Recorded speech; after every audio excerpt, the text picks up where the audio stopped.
You've felt it, haven't you? That cold, gnawing suspicion that the world is not what you were promised. They told you life was a playground, a place for innocence and trust. But you learned the truth the hard way. This is a battlefield. And every day, you walk among predators. Maybe you've been betrayed by someone you called a friend. Maybe you've watched as others, less talented but more ruthless, climbed over you, using your kindness as a stepping stone. Maybe you've felt the sting of being overlooked, underestimated, or broken while the cunning and the cruel seem to rise. Untouched, you're not alone. Most people live in denial, clinging to comforting lies. They tell themselves that honesty is always rewarded, that vulnerability is strength, that the world is fair if you just play by the rules. But deep down, you know better. You've seen the masks people wear. You've felt the sharp edge of hidden agendas. Here's the truth. There are rules engendered for bitterness and rarely spoken aloud. Rules that the powerful have whispered to each other for centuries. Machiavelli wrote them down, but only the boldest dared to read between the lines. These are not the rules of the playground. These are the laws of survival, of self-protection, of becoming impossible to break. Most will never know these rules. Fewer still will dare to use them, but those who do will become unbreakable. Today, I'm going to reveal these dark laws. Not the sugar-coated advice you've heard 1,000 times, but the real, ruthless strategies that separate the prey from the predators. If you're looking for comfort, this is your last chance to turn away. Because once you see the world as it truly is, you can never go back. But if you're ready, if you're tired of being broken, tired of being used, tired of watching others win while you lose, then keep watching. Because what you're about to learn will change everything. Welcome to the age of predators. Welcome to the dark rules of the unbreakable. We'll come back to the psyche and heart where you become a strongest person. Why do some people seem to shatter at the first sign of pressure, while others walk through fire and emerge untouched?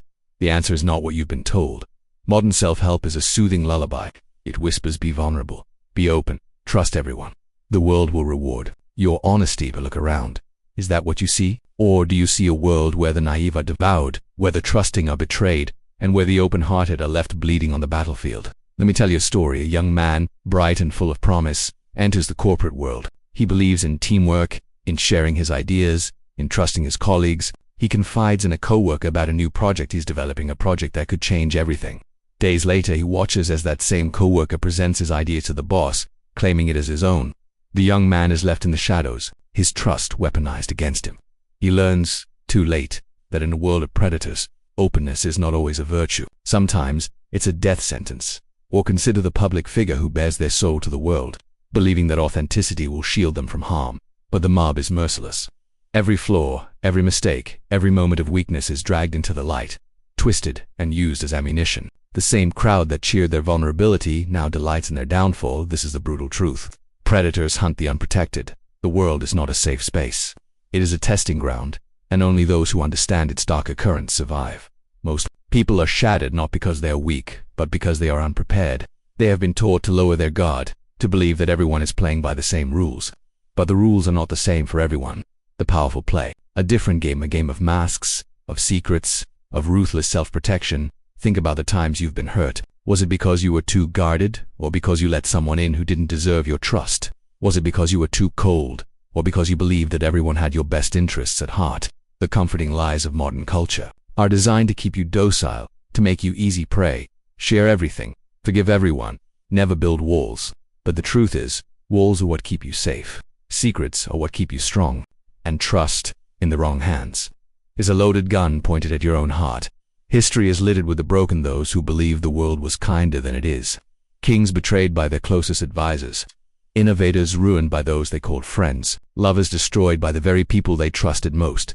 The lesson is always the same. If you do not protect yourself, no one else will. This is not a call to paranoia, but to awareness, to see the world as it is, not as you wish it to be, to recognize that self-protection is not selfishness, it's survival. If you want to be impossible to break, you must first understand why most people shatter. It is not fate, it is not weakness, it is a failure to see the world's true nature, a failure to arm yourself against the inevitable, betrayals and attacks. The time for comforting lies is over. It's time to learn the dark rules of self-protection, because in a world of predators, only the prepared survive. If you want to survive in a world of predators, you must learn the first and most essential law of power. Never show your true intentions. This is Machiavelli's core principle, the foundation upon which all other dark rules are built. The mask is not just a tool, it is your armor, your weapon, your shield against the world's endless scrutiny. The elite have always known this. The powerful do not walk among us naked and exposed. They move through the world cloaked in layers of deception, their true desires hidden behind carefully constructed facades. Consider Cesare Borgia, the infamous Italian nobleman and Machiavelli's living inspiration. Borgia was a master of masks. To his enemies, he was charming, generous, even disarmingly honest, but beneath the surface, every word, every gesture was calculated. He concealed his ambitions until the moment he struck, and by then, it was always too late for his rivals. His ability to hide his true intentions allowed him to outmaneuver kings, popes, and armies. He was feared not just for his ruthlessness, but for his unpredictability. No one ever knew what he truly wanted until it was already his. Fast forward to the modern world, and you'll see the same principle at work. The most successful CEOs, politicians, and power brokers do not broadcast their plans. They speak in riddles, smile in the face of opposition, and reveal only what is necessary. Their public personas are masks crafted, polished, and worn with precision. Think of Steve Jobs, who famously misled competitors in the press about Apple's true direction, only to unveil revolutionary products when the world least expected it. Or consider Warren Buffett, whose folksy, grandfatherly image hides one of the sharpest, most calculating minds in finance. These leaders understand that transparency is a luxury only the truly powerful can afford, because by the time they reveal their hand, they've already won the game. But what about you? How do you craft your own mask in a world that demands authenticity at every turn? First, understand this. Authenticity is a weapon, one that can be used against you if you wield it carelessly. The world is hungry for your secrets, your weaknesses, your vulnerabilities. Every time you reveal your true feelings, your real plans, you give others ammunition. You make yourself predictable. And in the game of power, predictability is death. 2. Master your mask. You must become a student of ambiguity. Learn to speak without revealing. Smile without surrendering. Share just enough to appear open, but never enough to be truly known.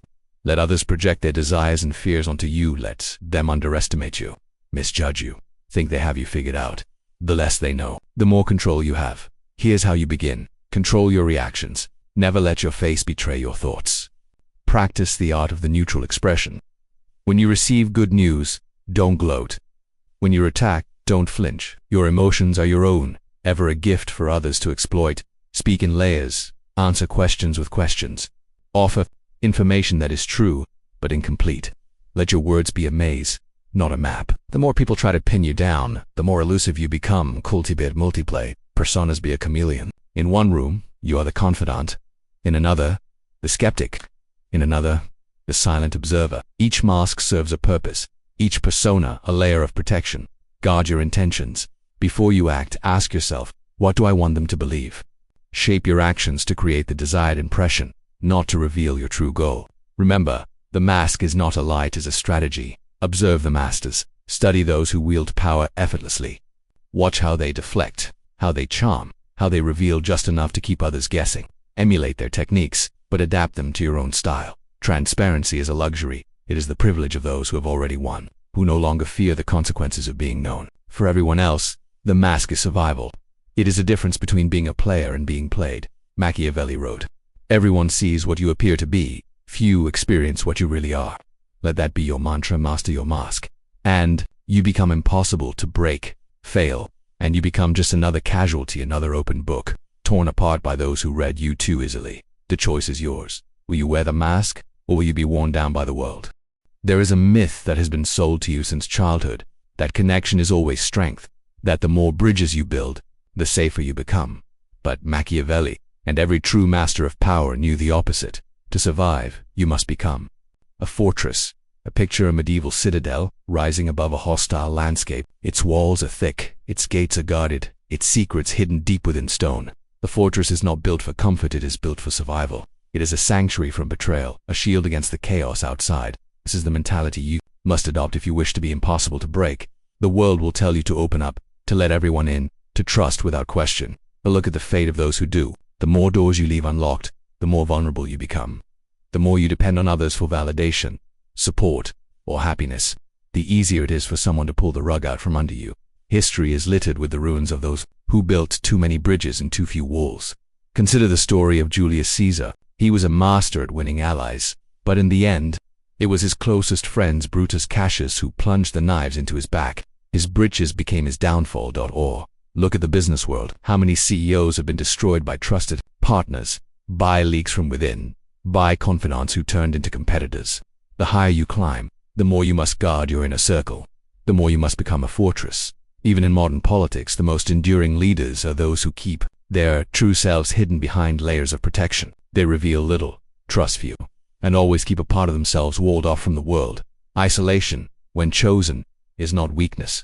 It is a weapon. But what does it mean to build your own fortress? It is not about living in loneliness or paranoia. It is about strategic distance, knowing when to let people in and when to keep them out. It is about creating boundaries so strong that no one can breach them without your permission.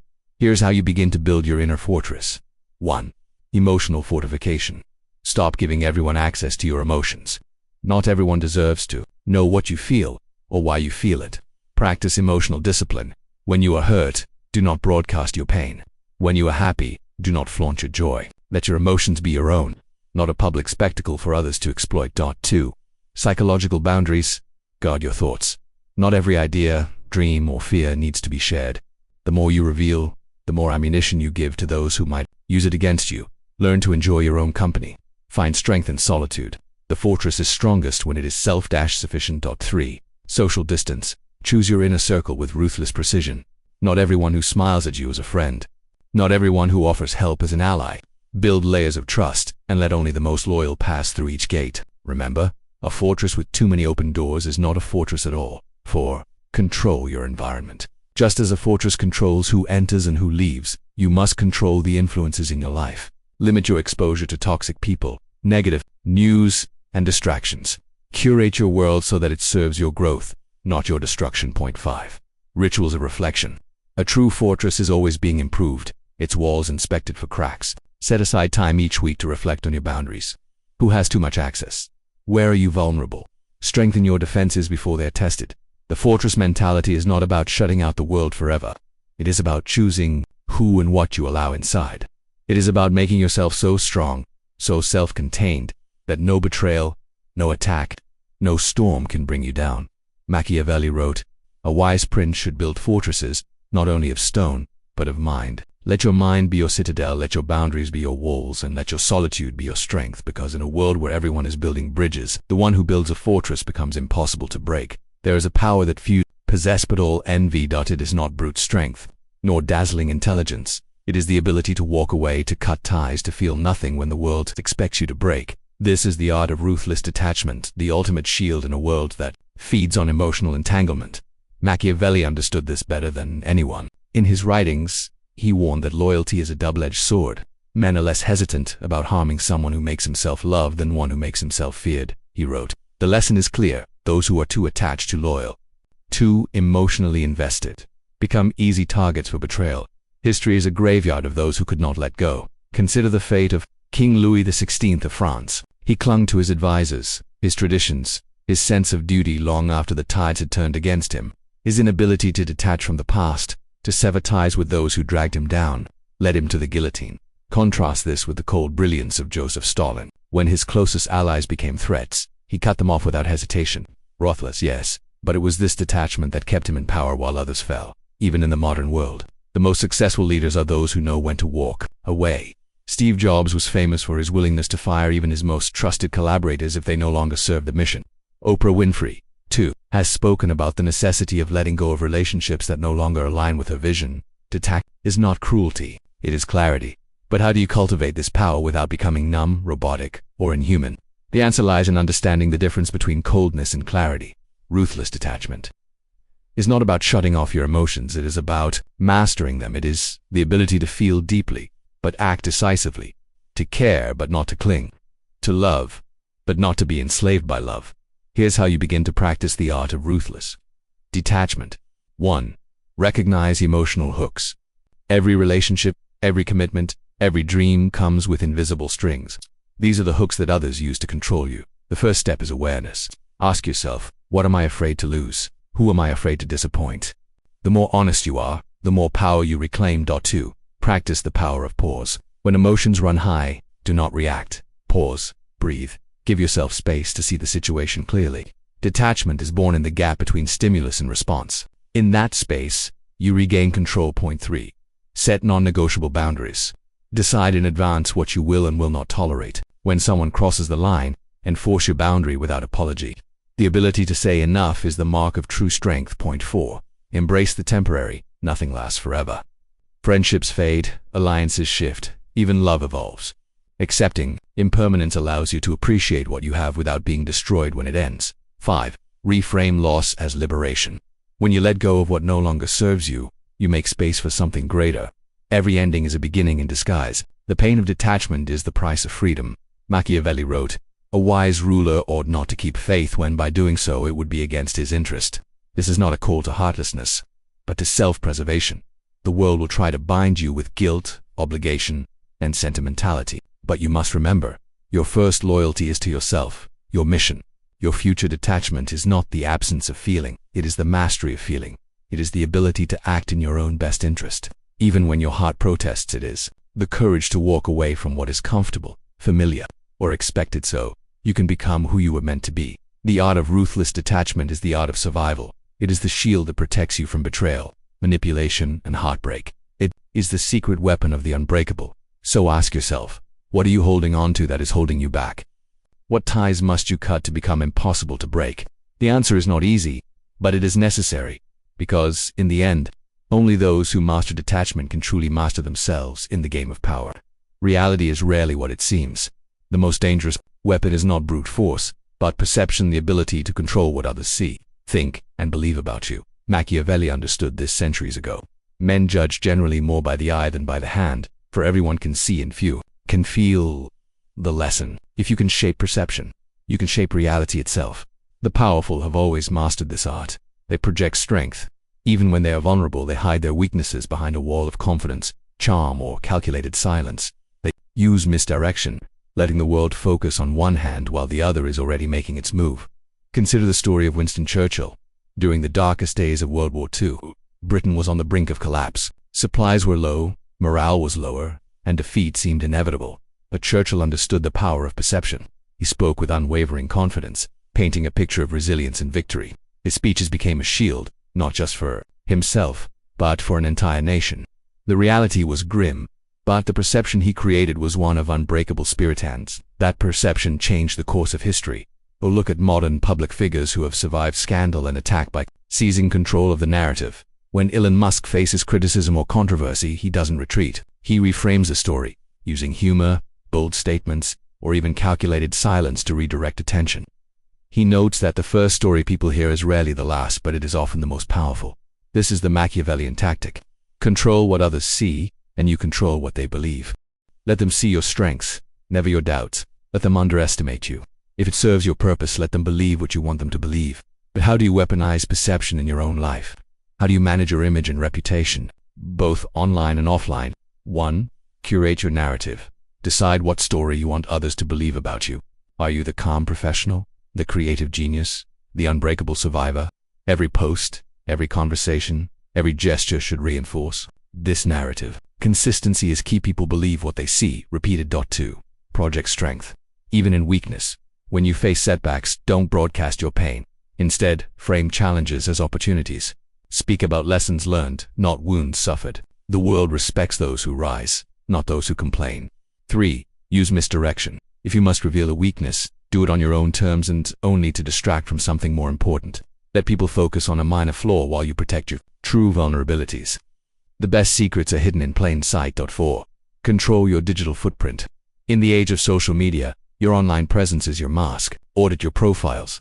Remove anything that contradicts your chosen narrative. Share only what serves your image. Remember, every photo, every comment, every like is a brushstroke in the portrait others see. 5. Respond strategically to attacks. When you are criticized or attacked, do not react emotionally. Respond with calm, clarity, and, if necessary, silence. Sometimes, the best way to kill a rumor is to ignore it. Other times, you must address it head and always on your terms, never theirs. Perception is power. It is the invisible hand that shapes your destiny. Those who master it become legends. Those who ignore it become casualties. So ask yourself, what do people see when they look at you? Is it the image you want or the one you've carelessly allowed to form? Remember, you are the author of your own legend. Control the narrative, and you control your fate. But before you rush to build your fortress, master your mask, and wield ruthless detachment, you must understand the price. These dark rules are not without consequence. Every weapon cuts both ways. The fortress that shields you from betrayal can also become your prison walls. Keep enemies out, but they can also keep you isolated, cut off from genuine connection, trust, and warmth. The more you fortify yourself, the more you risk becoming a stranger to your own emotions, a ghost in your own life. Loneliness is the silent tax of invulnerability. There is also the shadow of paranoia. When you see the world as a battlefield, it's easy to start seeing enemies everywhere. You begin to question every smile, every compliment, every outstretched hand. Suspicion becomes your constant companion. And while vigilance is a shield, paranoia is a poison. It corrodes your peace, turning every relationship into a potential threat. Then there is the risk of moral decay.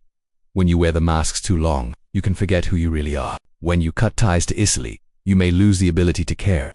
When you manipulate perception, you may start to believe your own illusions. Power, unchecked by conscience, can turn you into the very predator you once feared. Machiavelli himself warned of this. He wrote that a prince must be both lion and fox strong, but also cunning. But he also knew that those who lose themselves in the game of power risk becoming monsters. The tools of self-protection are double-edged. They demand discipline, self-awareness, and a willingness to confront your own darkness. So ask yourself, are you building a fortress or a tomb? Are you mastering the mask or losing your face? Are you wielding power or is it wielding you? Only the disciplined, the self-aware, and the truly strategic can use these rules without self-destruction. If you choose this path, do so with your eyes open. Remember, the goal is not to become untouchable at any cost, but to become unbreakable without losing your soul. Because in the end, the greatest power is not just to survive the world's darkness, but to walk through it and remain whole. You have now seen the world as it truly is, a place where innocence is prey, and only the prepared survive. You've learned the dark rules that separate the fragile from the unbreakable, the mask that hides your intentions, the fortress that shields your soul, the art of ruthless detachment, and the power to control what others see. You've glimpsed the cost of invulnerability, the shadows that come with strength, and yet, you're still here. Most will never dare to walk this path. They will cling to comforting lies, hoping the world will be kind if they are kind in return. They will be broken, again and again, by those who play a different game. But a rare few, those who see the world's darkness and refuse to be its victim, become something more. They become legends, they become unbreakable. This is not a journey for everyone. It demands discipline, self-awareness, and the courage to face your own shadows. It means building walls where others build bridges, wearing masks where others bare their souls, and walking away when others cling. It means choosing power over comfort, clarity over illusion, and transformation over stagnation. But if you've made it this far, you already know you were never meant to be ordinary.